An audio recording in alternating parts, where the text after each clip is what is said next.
I forgot my mother's name on a Tuesday. I was mid-swallow coffee, black, the ceramic rim still against my lower lip, the liquid halfway between my mouth and my stomach, that ordinary in-between moment where nothing is supposed to happen. And something inside my skull opened like a trap door. Not at the edges where memories go soft with age and distance. Not in the peripheral rooms where childhood details fade naturally into impressionist smudges. In the dead center, in the load-bearing core. Something structural gave way with a sensation I felt as clearly as I'd feel a fracture in my hand, a wet collapse behind my forehead, a subsidence, a floor joist snapping inside a house I'd trusted every single day of my conscious life. My throat finished its swallow, my lungs took their next breath. But the name was already falling. I reached for it, the name I'd spoken 10,000 times, the first arrangement of sound that ever meant safety. The word my mouth had known how to form before it learned water or fire or help or please, and my hand closed on something that should not have been there. A wall, smooth, cold, absolutely seamless, poured concrete that hadn't fully cured, still faintly warm from the exothermic heat of something being permanently sealed inside. I could feel the thermal fingerprint of the word itself bleeding through, the way you can feel residual warmth from a pipe buried under a basement floor. I pushed. I leaned my entire cognitive weight against that surface. Nothing gave. Not a crack, not a seam, not the faintest vibration of the syllables trapped behind it. The concrete was hardening around the exact shape of her name, filling every pocket where sound could hide. And by the time I lowered the mug to the counter, the wall was solid and dry and featureless, and the name was gone. Not misplaced, not faded, entombed, sealed behind something that had been poured into my skull while I slept, that had set around the most important word I possessed, that had replaced a doorway with a barrier so complete that even the memory of the doorway was beginning to smooth over. I need you to understand the specific cruelty of what remained, because the cruelty is the signature, the building's watermark on its own work. I could still see her hands, the exact architecture of her fingers folding towels, always into perfect thirds, open edges rotated inward so the linen closet presented a seamless face. I could feel the cotton nap against my childhood skin, the slight roughness of a towel washed too many times in water that was harder than it should have been. I could smell the detergent blue cap, label bleached from sitting on the windowsill above the washing machine where afternoon sun hit it every day, that specific chemical floral compound that meant clean and Sunday, and the particular version of safety that only exists inside a home where someone folds your towels for you. I could hear the soft thump of the folded stack landing on the shelf, the whisper of cotton against cotton, the tiny creak of the particle board shelf accepting the weight. Every sensory detail orbiting her name was vivid, intact, preserved with a fidelity that seemed not accidental but designed, engineered to outline the shape of the absence at the center with the precision of chalk marking where a body lay after the body has been carried away. The constellation remained. The star at its center had been removed, and without that gravity, the remaining details were already beginning to drift apart, still bright, still vivid, but slowly, almost imperceptibly losing their relationship to each other, becoming fragments rather than a portrait, becoming evidence of someone rather than the experience of someone. And I didn't panic. That's the detail that should tighten something in your chest right now, because it still tightens something in mine every time I circle back to it. I set the mug down, brushed my teeth 2 minutes, the way I always do, counting in my head out of habit, checked my reflection without registering it, drove 40 minutes through Northern Virginia traffic with the radio murmuring weather forecasts I didn't absorb, and at no point, not once in that entire mechanical sequence of a morning did my hands shake, did my breath hitch, did my pulse spike or my vision blur or my body generate any measurable response to the fact that the most important word in my personal vocabulary had been carved out of my living brain between one heartbeat and the next. The absence registered with the emotional weight of a dead pixel on a monitor screen. Noticeable. Minor. Already absorbed into the new normal. It wasn't until hours later, sitting at a desk in a building that shouldn't exist, bathed in fluorescent light, humming at a frequency I could feel in the roots of my molars and the thin bone behind my ears, that the wrongness of my calm finally reached me. Not the forgetting, the calm. Someone had altered a critical line of source code, and the program had kept running without error, without flag, without the system generating so much as a notification that it had been changed. My operating system, the thing I called Marcus Hale, the thing I called myself, had incorporated the deletion the way a computer incorporates a scheduled update, silently, automatically, without requesting permission, as if the loss had been authorized in advance by something with administrative access to my identity. That's what this place does. Not with violence, not with urgency. It edits you, quietly, persistently, with the impersonal thoroughness of a clerk correcting an entry in a file that no one else will ever read, until the person you were becomes a draft no one published, a version no one saved, a document that exists only in the gap between what you can still remember and what you've been allowed to forget. If you found this, if you're hearing my voice in the thin hours of your night, in that liminal space where the world feels like it might come apart if you examine it too carefully, then stay with me. Subscribe to Grim Masquerade. There are structures operating beneath the visible surface of your government that depend on your ignorance to function, and I need to describe one of them before I lose the parts of me that still understand how sentences work. My name, the name that still produces a faint electrical response somewhere in the dimming circuitry of what I call myself, is Marcus Hale. 5 years ago, I was a senior field analyst with the FBI's Behavioral Science Unit in Quantico, Virginia. Clean record, good clearance. Forensic psychology from Georgetown, 6 years in the field. A quiet reputation for closing the cases that didn't make sense. The ones where crime scenes contained details that investigators left out of their reports because including them meant explaining things that refused every explanatory framework the Bureau possessed. Blood spatter that contradicted fluid dynamics. Dental records matching individuals who hadn't been born yet. Rooms where the geometry was subtly, persistently wrong, a hallway 3 degrees off true in a way that no level could detect, but that your inner ear screamed about. A ceiling that measured 96 inches with a tape, but that felt closer to 80 when you stood under it. Angles that your protractor certified as right, but that your body's own ancient spatial instruments recognized as fundamentally, dangerously incorrect. Every time I flagged one of those cases, it vanished from the system within 48 hours. A polite automated message would appear. The matter had been escalated to the appropriate division. I never learned which division. I never met anyone who admitted it existed. I just kept writing the reports, kept documenting the undocumentable, kept reaching toward the impossible with both hands open. That's what drew their attention. My willingness to write down what everyone else was working very hard to pretend they hadn't seen. The envelope appeared on my keyboard during a 9-minute coffee break. Not arrived appeared. Plain white.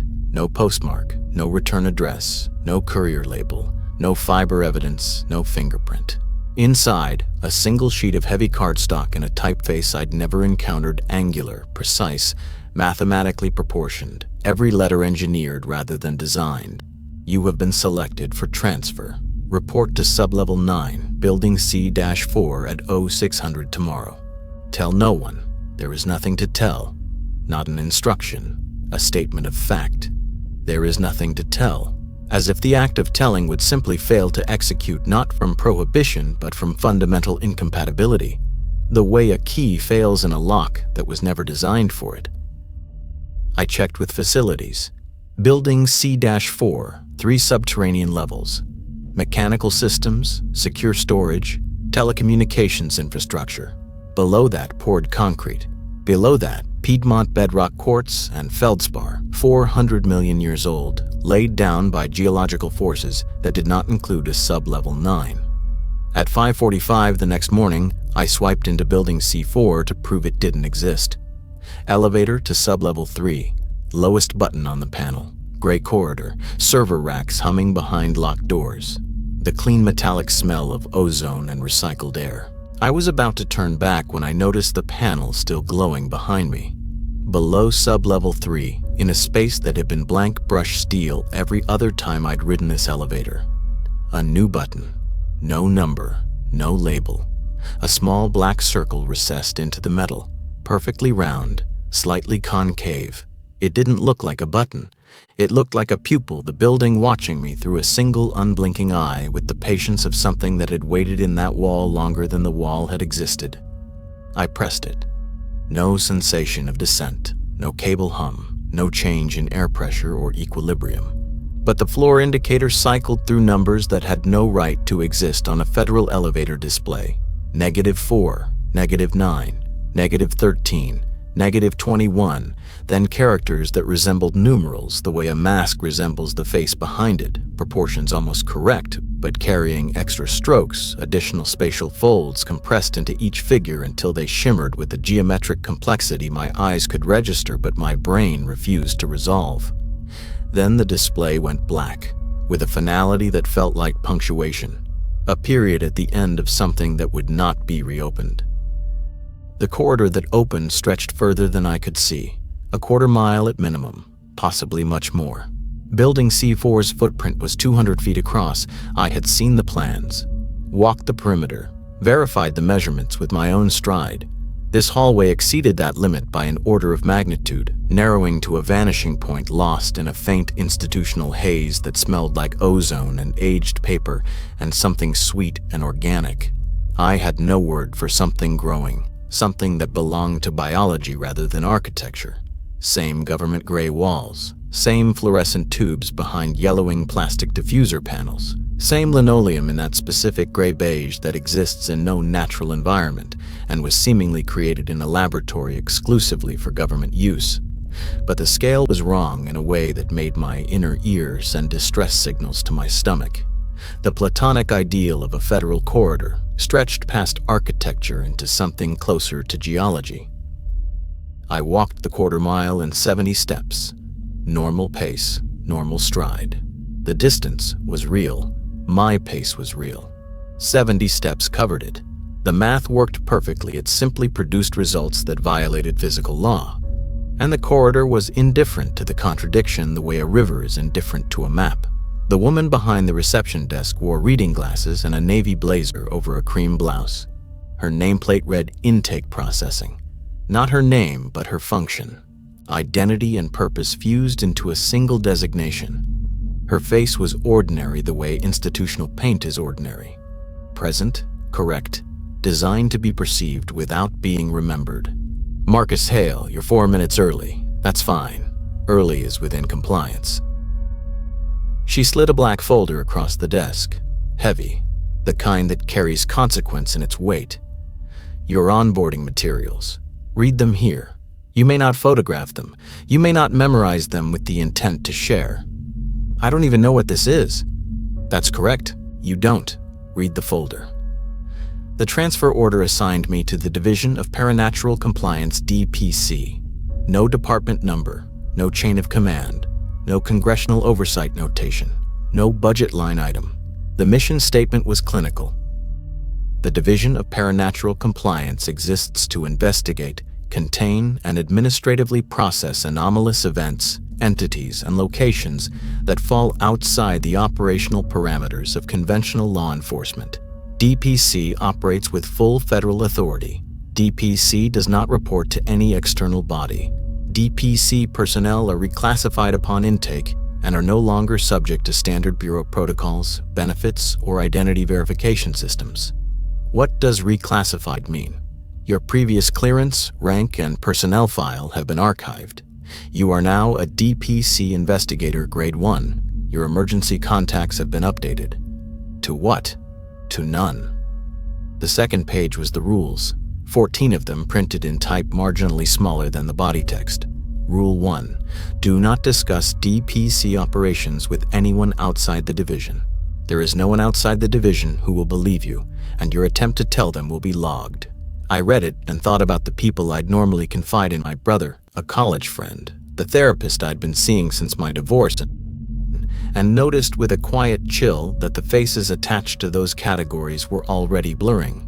Not gone. Not yet. Just slightly less defined than they'd been yesterday, as though someone had taken a very fine eraser to the photographs in my mind. The building hadn't waited for me to finish the first rule before beginning its work. Rule 2.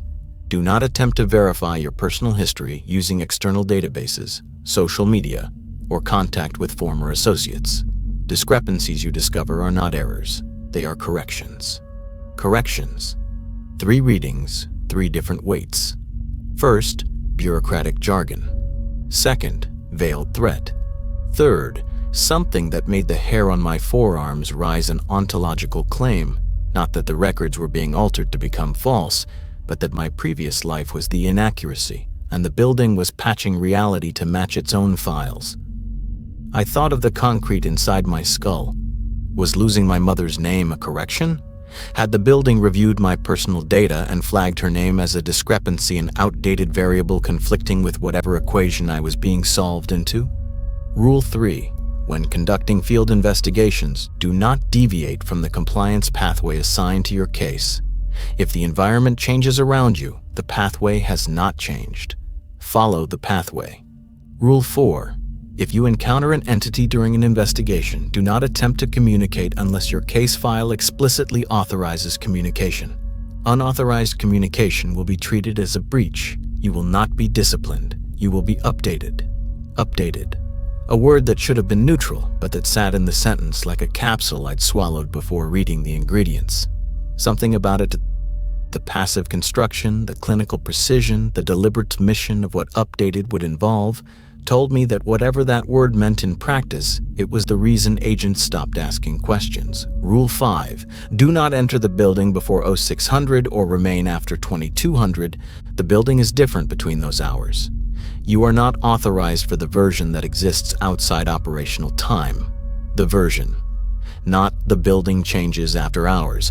The version as if the structure I was standing in was one of several possible configurations, and the one that existed between 10 p.m. and 6 a.m. was a draft of reality that my current identity wasn't equipped to survive. Rule 6 pressed deeper into the page, the ink perceptibly heavier, as if the hand that wrote it had been more insistent than the hand that wrote the rest. Do not look at your reflection for more than 4 seconds while inside DPC facilities. If your reflection moves independently, close your eyes and count to 12. When you open them, you will be in the correct version of yourself again. The correct version, not the original version, not the real version, the correct one. Multiple versions of me were apparently already in circulation, and the building had preferences about which should be running at any given time. I thought of my reflection that morning, the one I'd looked at without registering. Had I already been looking at the correct version? Or the original? And was there already a difference? Rules 7 through 13 governed evidence handling, field report formatting, encounter classification hierarchy, the processing of what the document termed residual material, and interagent communication protocols during active investigations. Procedural, almost aggressively mundane, the bureaucratic connective tissue between the rules that mattered, the ordinary paper wrapped around something that was not ordinary at all. Rule 14.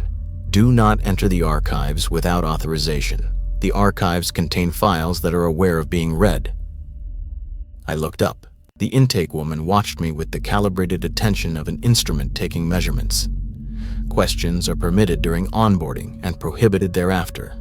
Ask them now. How long have you worked here?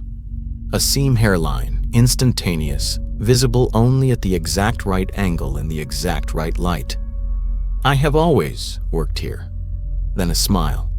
It sat on her face the way a light fixture sits on a ceiling installed, functional, structurally integrated, connected to nothing organic. My partner was Agent Calloway, first name redacted from his own personnel file. We sat in the DPC commissary, windowless, fluorescent tubes buzzing at a frequency just below comfort, vending machines dispensing items in unmarked packaging I learned not to examine too carefully, and I asked about the redaction. He held his coffee midair for a long, suspended beat. I don't have a first name anymore. Started with a J, I think, or maybe that was someone else's. Hard to tell after a while. After a while what? After a while here. The cup came down.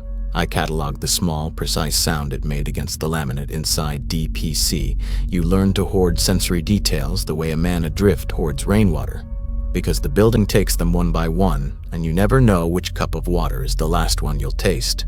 Hale, listen. Those rules aren't restrictions. They're survival instructions, not for the things we investigate, for what's left of you after the investigating is done. What do you mean, what's left? How long do you think I've been here? Late 30s, maybe early 40s, lean, gray at the temples. 5 years? I was recruited in 1987. He should have been in his mid-60s minimum. He looked half that. The silence between us filled with arithmetic that refused to balance. The building doesn't let us age the way we're supposed to, he said. Time here moves in directions that don't correspond to the ones you were taught. Sometimes faster, sometimes lateral, sometimes in ways that don't have spatial metaphors yet. But the exchange rate is constant. It takes your years, reshapes them, and in payment, it takes memories. Sensory details, the feeling of your own name in your mouth, small things. First things you don't notice are gone until you reach for them at 2 a.m. and find bare shelf where something essential used to sit. I thought of towels in thirds, of a wall that used to be a door, and I felt the first faint shadow of something gathering at the edges of my perception. Not fear yet, but the penumbra of fear, the shape of something casting dread that I couldn't turn around fast enough to see. My first case materialized on my desk 3 days later during an 11-second glance at the wall clock. The security cameras in my section maintained a blind spot precisely over my desk, a dead zone the technicians had stopped trying to explain. Inside the manila folder, a case number, a Fairfax, Virginia address, 3 words, non-compliant dwelling. The house was aggressively ordinary. White siding, black shutters, lawn mowed in diagonal strips with the clippings still faintly visible, every element calibrated to a pitch of normalcy so precise it crossed from ordinary into performance. A house assembled by studying 10,000 photographs of suburban homes without once setting foot inside one, the way a deaf person might compose music by analyzing the mathematical relationships between notes without ever hearing a chord resolve. Calloway checked his pathway. We enter through the back. Through the front door's 2-inch gap, golden light, a carpet edge, the corner of a framed photograph. Warm, inviting. Every trained instinct said front. The pathway said back. I was learning that pathways didn't follow investigative logic. They followed a different kind of knowledge, the kind that knows where the teeth are hidden inside a smile. Through the back door, the house was cold. Not temperature cold, not mechanical cold, categorical cold. The cold of a space that had examined the concept of warmth, considered it, and refused. A cold that bypassed skin entirely and touched something deeper, your certainty that environments should have temperatures at all. My breath didn't fog, my skin didn't prickle. The cold was operating beneath the physical layer, at the level of assumption, of ontological expectation. It was the cold of wrongness itself. The layout was broken in ways that took several disorienting seconds to articulate because the wrongness was architectural rather than visual. Kitchen where the front bedroom should be, a bathroom opening into a closet, opening into another bathroom, opening into the same closet. A spatial loop I walked 3 times before my vestibular system revolted, inner ear screaming rotation, while my legs reported linearity, the conflict producing a nausea that wasn't in my stomach, but in my sense of geometry. Stairs led to a 2nd floor, the exterior flatly denied. Single-story ranch, confirmed with my own eyes from the street, but inside, I climbed 47 steps, each creaking with a sound like numbers being whispered backward from a figure I didn't want to reach, before Calloway grabbed my arm hard enough to leave bruises. Pathway says kitchen. 2 steps back, 47 up, 2 back. The house reshuffled around our compliance like a deck returning to dealer's order. 4 chairs, 4 settings, napkins folded into triangles with the precision of surgical instruments. On each plate, a photograph, face down. Calloway's pathway specified only the left. His hands trembled, this man who'd survived DPC since 1987, whose nervous system had weathered decades of spatial paradoxes and temporal inversions, trembling as though something fundamental in his body recognized what lay on that plate before his conscious mind caught up. He turned it. Me. As a child, 7 or 8, standing before a brick house I'd never seen, wearing a red striped shirt and blue shorts I couldn't remember owning, holding the hand of a woman whose face had been removed from the photograph. Not torn, not burned, not scratched or redacted. Removed the paper where features should have been was smooth and white, as if the image had been printed without her face. As if the concept of her face was something the photograph had evaluated and declined to include, the same way the house had declined to include warmth, the same way the concrete inside my skull had declined to release her name. I held that image in the kitchen of a house that was only performing the idea of a house and felt two parallel absences press against each other, her missing name in my mind, her missing face in the photograph. Neither confirmed the other. I couldn't verify the woman was my mother. That's the building's deeper mechanism. It doesn't just remove information. It severs the connections between the fragments that remain, so that what you're left with can never reassemble into certainty. It leaves the satellites, but kills the gravity. "Who is that?" Calloway asked. "I don't know." He sealed it. At my desk, the sealed bag adhesive unbroken held blank paper. The building had consumed the evidence while the container remained pristine. Over the following weeks, more cases. A Maryland church where hymn book text rearranged depending on who held the pages. I watched ink crawl across paper with the muscular patience of something alive and unafraid, the same verse rendering as 3 different passages in 3 different hands. When I held the book, the text shifted into a description of a building that grew by converting the people inside it, their memories into mortar, their names into room designations. I dropped it. It left a paper cut that healed before I reached the car, the skin sealing over the wound the way concrete seals over a name. I felt the healing happen. The edges of the cut pressing together, fusing, becoming seamless, and it felt less like my body repairing itself and more like something correcting an error in my surface. If you're still walking this corridor with me, still here, still listening, then the building already considers your attention a form of preliminary compliance. I tell you that not to frighten you, but because someone should have told me. A West Virginia highway where toll cameras recorded vehicles exiting before entering. The drivers became calm when shown the data, that particular institutional calm I was learning to recognize as a watermark, the neural fingerprint of a system that had already been quietly edited. I stood on the shoulder at 2:14 p.m. and felt time moving around me the way current moves around a piling, parting, flowing past, reconnecting downstream. The sun was in the wrong position, too low, too orange. A 4:30 sun in a 2:14 sky. I didn't report the discrepancy. By then I understood. Discrepancies were corrections. The sky was right. My watch was the error. A DC apartment where a woman missing 3 years still had her rent paid, her cat alive, her footsteps audible every night at 11:14 p.m., 17 minutes after her coroner listed time of death. I stood outside her door at 11:13 and listened. At 11:14, steps. Not muffled thumps, but deliberate footfalls, the gait of someone pacing a room they'd memorized over years. And beneath the steps, humming. A melody that seeped through the door and tugged at the part of my brain where lullabies lived, something that might have been the tune my mother hummed while folding towels. But I couldn't be sure. The building had claimed enough of me that certainty about my own childhood had become a resource I could no longer reliably access. None of these cases resolved. We processed them, followed the pathway, collected what the building allowed, filed reports into a system that consumed information the way a furnace consumes fuel. And between cases, the exchange continued its schedule. I forgot my childhood street between bites of toast. Forgot my first car's color waiting for the elevator.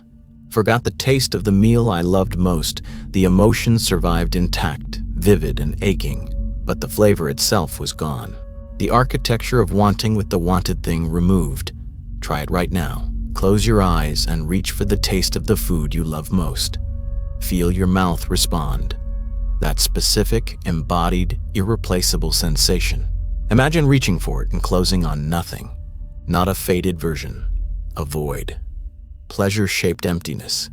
That's the exchange rate. That's what the building charges for the privilege of seeing what it shows you. I told Calloway around month 3. He didn't look up. It's starting. What's starting? The exchange. Now he looked up, something behind his eyes at the intersection of pity and recognition.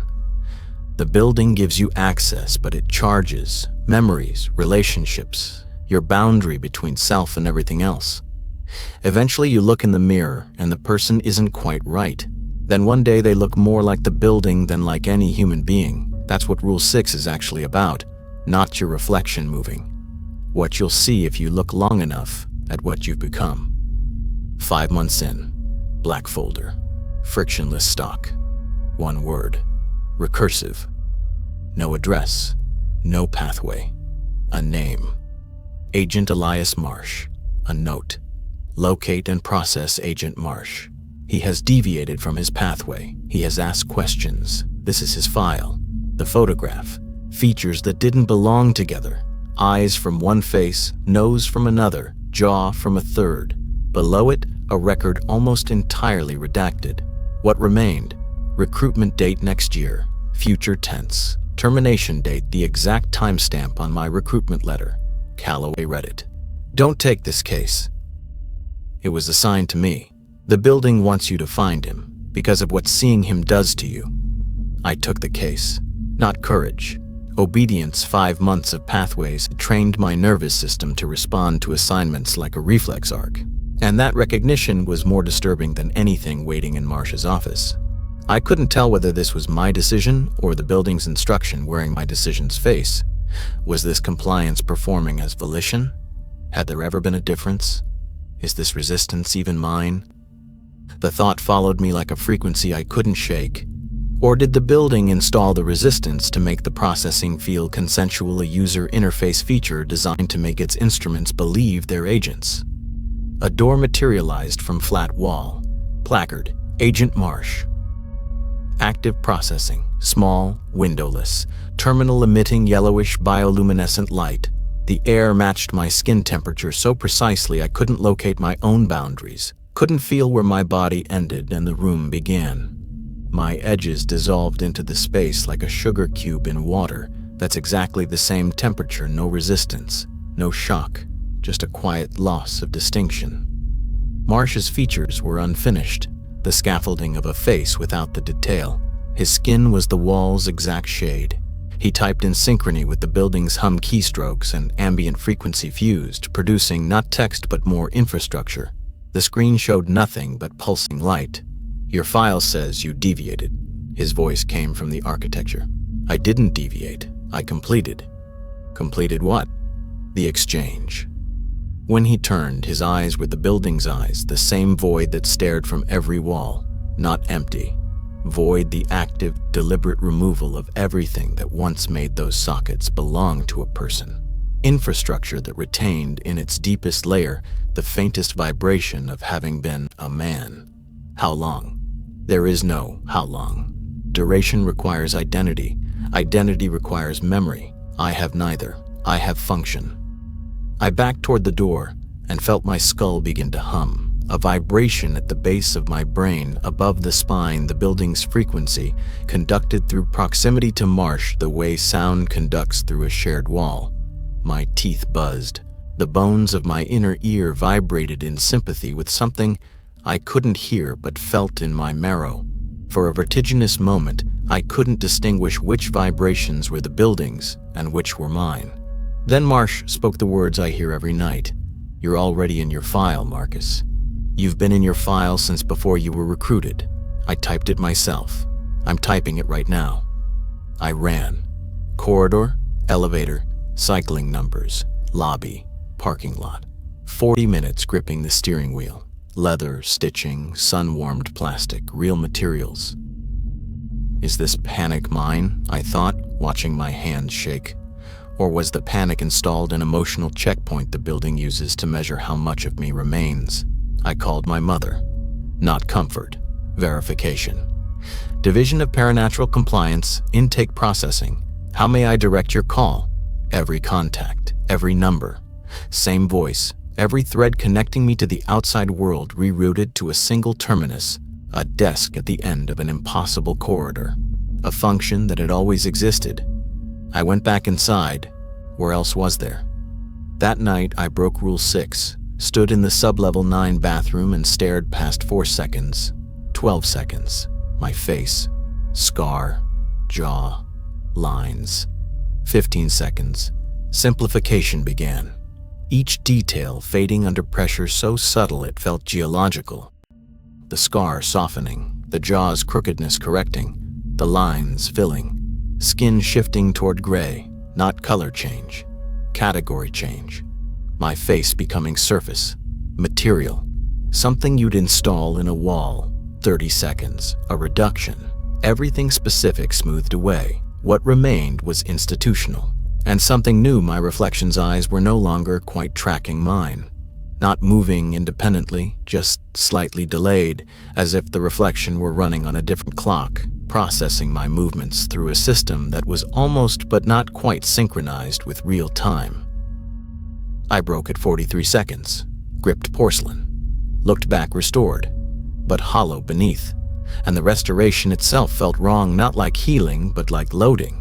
Like a saved file being opened, and I couldn't determine whether the face I was looking at was the original or the building's best reconstruction of what it remembered me looking like before the simplification started. Callaway. Commissary. 9 p.m. I saw Marsh. How many like him? All of them, eventually. Then why don't we leave? Try. Now. I stood, turned, took one step, was sitting. The step unhappened. A frame cut from the film of my experience, the remaining footage spliced so cleanly only the faintest discontinuity remained. Leaving doesn't exist. The building removed the concept. Then, the worst feeling. Not fear. The recognition that the mind analyzing the trap was produced by the trap. Resistance might be installed. Panic might be scheduled. And the horror of that recognition might itself be engineered, a nested architecture of pre-authored responses, each layer of awareness another layer of cage. I broke Rule 14 that night. Do not enter the archives without authorization. The archives contain files that are aware of being read, cabinets labeled by agent name, thousands, stretching into impossible depth that smelled like paper and growth. Hail, Marcus. Drawer open. File far too thick. First page. My recruitment letter. Below the original text, a new line. You have read this line before. You will read it again. The number of times you have read it is 4,217. Clinical reports. About me, March 14th. Subject lost the name of maternal figure. Absorption on schedule. March 22nd. Subject experienced resistance impulse. Impulse recycled. Baseline 0.3 seconds. April 3rd. Subject observed Marsh. Self-identification 68%. April 15th. Subject broke Rule 6. Duration 43 seconds. Simplification confirmed. Acceleration authorized. Future entries. July 2nd. Subject cannot distinguish memories from case files. July 19th. Voice matches sub-level 9 frequency. Monotonal. August 8th. Reflection unrecognized. Rule 6 unnecessary. Final page. Subject hail. Marcus processing complete. Absorption 100%. New designation. Corridor 7. Sub-level 12. Function ambient compliance. Status permanent. I was going to become a hallway. I dropped the file, and from the darkness from the impossible rose a child's laughter. Bright, high, achingly free. But as it echoed through the cabinets, it shifted, and for a half-second that lasted longer than it should, the laughter resolved into a voice I almost recognized. A small voice. My voice, the one I'd had at 7 or 8, the child in the photograph. It began forming a word, a name, her name, maybe rising through the dark like a bubble through deep water, almost reaching the surface. Then the sound warped, distorted, stretched into something that was no longer laughter and no longer speech. It was the sound the building makes when it digests something it has been waiting a long time to consume. Her name, half-formed, swallowed back into the dark before it could break into air. I didn't follow it. Some fragment of Marcus Hale too deep for instruments overrode the compliance. I walked out. Morning. Red folder. The color throbbed against the gray. You entered the archives without authorization. Your processing schedule has been accelerated. You now have 9 days remaining. Day 1. Forget your middle name. Day 2. Forget the sound of your own laughter. Day 3. Forget the concept of hunger. Day 4. Forget the last face you loved. Day 5. Forget the difference between inside and outside. Day 6. Forget the feeling of sunlight. Day 7. Forget your name. Day 8. Forget forgetting. Day 9. Report to sublevel 12 for architectural integration. Not death. Graduation. Calloway's face had changed overnight. Crow's feet gone. Birthmark gone. Features smoothing. Temple gray spreading in a shade that matched the walls. Calloway. That's yes, my name is. A frown from muscle memory. I'm sorry. What? I showed him the folder. A flicker, the last ember. He tried. You have to. Nothing. You need to. Fighting something vast behind his face, in a voice already half-wall. The building can't take what you give away first. Then gray, eyes flat. He turned to the screen. Typing nothing. Function. And Calloway was gone, a man becoming infrastructure, while I held the countdown to my own conversion. 9 days. The building can't take what you give away first. The building feeds on identity stored within you. What if I moved it outside, externalized, placed in a vessel beyond the building's reach? I wrote this. Everything still accessible. Her hands, the towels, the detergent, the faceless photograph, the crawling hymns, the highway where time bent, the dead woman's humming, Calloway's last sentence, Marsh's void, the child's laughter that became a name that was swallowed, the red folder. The building noticed. Fluorescence dropped subsonic. Walls leaned inward by unmeasurable degrees. The room's emotional temperature shifted from ambient to focused. Something vast was watching my pen, faster, print to scrawl, every surface filled, into my jacket pocket, against skin, elevator, black circle, numbers, symbols, black.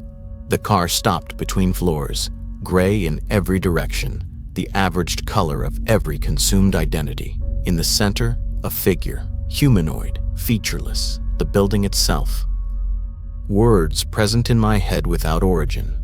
You are attempting to remove assets from the archive. This is not permitted. Compliance is not optional. Compliance is structural. You are structure. My bones answered. The same frequency as the void, vibrating through my skeleton, through calcium and marrow, at the level where the distinction between a man's framework and a building's framework is just a question of which one was poured first. My ribs resonated. My teeth and the fluorescent tubes hummed at the same pitch, and I couldn't tell which sound was coming from which source. This is what integration feels like, I thought. Not pain. Resonance. The building tuning me to its key. And then, is this thought mine? Is the recognition of what's happening something I'm generating, or is it the building narrating my own dissolution to me so I understand what I'm becoming and accept it as inevitable? Is there a version of this moment where I resist genuinely, or has every possible response already been mapped and accounted for in a file I read 3 hours ago?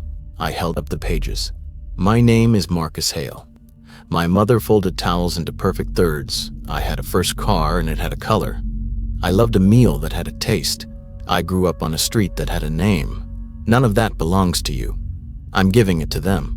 You, whoever you are, wherever you are. I was placing every surviving fragment outside the building's architecture. In ears it cannot reach. In minds it has no instruments to access. So that when the last of Marcus Hale becomes linoleum and light, something persists that the building never held. The figure didn't move, but something shifted tectonic, the vibration of a structure encountering its first fracture, and the resonance in my bones stuttered. A tuning fork touched by a finger it didn't expect. Elevator doors closed. Parking lot. Dawn. Real sky clouds. Birds. Traffic. Building C4. 3 stories. Gray. Ordinary. A building you'd drive past every day and never see. I drove. I'm still driving. I don't know if the building released me or if this is a more sophisticated pathway, one that generates the sensation of escape while processing runs beneath awareness, like code executing behind a screen. I don't know if these words are memories or fabrications. I don't know if Marcus Hale is a name or a designation. I don't know if the faceless woman was my mother or a grief construct installed because grief is identity and identity is fuel. I don't know if the question is any of this real, is mine, or the building's, asked through my mouth using my voice to measure whether the answer brings me closer to the resonant frequency of Corridor 7, Sublevel 12. But I forgot her name on a Tuesday, and you know that now. Someone is holding the space where her name used to live. That means the building doesn't own all of me. I checked my phone this morning. The contact list is gone, not empty, the application removed. The screen where it lived is smooth and gray, like the wall where a door used to be, like the photograph where a face used to be, like the room inside my skull where a name lived before the concrete. One new entry in the call log, too many digits, received at 25:17, a time no clock recognizes. The voicemail is my voice, calm and flat, every frequency that once made it mine stripped to the carrier wave. Agent Hale, your 9 days have begun. Day 1 is complete. You have forgotten your middle name. Please confirm compliance. I haven't spoken those words. I haven't recorded that message. But the voice is mine, or was mine, or will be mine in a future already typed into a file by hands that used to belong to a man whose first name started with a letter that no longer exists in any alphabet he can access. You can run from a place. You can drive away from a building. You cannot outrun something that has spent 5 months rearranging your internal architecture from the inside. The building isn't behind me. It's in the spaces between my thoughts, in the silences between heartbeats, in the pause between one word and the next, where something institutional and patient waits for me to stop generating language so it can finish the edit. It started on a Tuesday morning when it opened a trap door in the center of my skull and poured concrete over the only name that ever meant home. 8 days, or no days, or the countdown is another corridor, and the corridor is the pathway, and the pathway leads to sublevel 12 where there's a gap in the floor plan shaped exactly like a man who used to be me and is almost finished becoming something else. If you hold my name somewhere the building can't reach, then maybe the 15th rule is real, the unwritten one. A name spoken by someone else can't be unspoken. An identity held in outside hands can't be reclaimed by the system trying to absorb it. Or maybe this is the final stage. Maybe the most efficient way to erase a person is to turn them into a story carried by strangers, belonging to everyone and therefore to no one, that sounds like a man but functions as a corridor. A passage of words you're walking through right now, feeling a chill you can't explain, never suspecting you're passing through someone who used to have a name and a mother and a scar and a street and a favorite meal whose taste he can still almost. I looked in the rearview mirror 11 minutes ago. My scar was thinner, my laugh lines shallower, my jaw straighter than I remember, I think. I think I remember what it looked like before, but I also remember the color of my first car, and when I reach for that, what I find is a wall. And I remember the taste of the meal I loved, and when I reach for that, what I find is a frame with nothing inside it. And I'm starting to wonder how many of the things I think I remember are things I actually remember, and how many are things the building placed there to give me something to lose on schedule. My hands on the steering wheel are the right color. I think they are the right color. I think they are. I think I remember what the right color looks like. But the memory has the same texture as the memories I know the building has touched, and I can't tell the difference anymore between a genuine recollection and an installed one. And I'm not sure the distinction exists, and I'm not sure that thought is mine either. I'm still here. Still producing language for 8 more days or no days, or for exactly as long as the building needs me to keep transmitting before the voice becomes the hum and the man becomes the corridor, and the corridor doesn't remember being anything else, and the lights above it buzz at a frequency that might, if you pressed your ear to the wall on sublevel 12 at exactly 25:17 on exactly the right Tuesday sound, almost like someone trying to say a name they no longer have the mouth to form, and no longer have the mind to remember, and no longer have the self to grieve. My name is Marcus Hale, I think. I think my name is Marcus Hale. I think my name is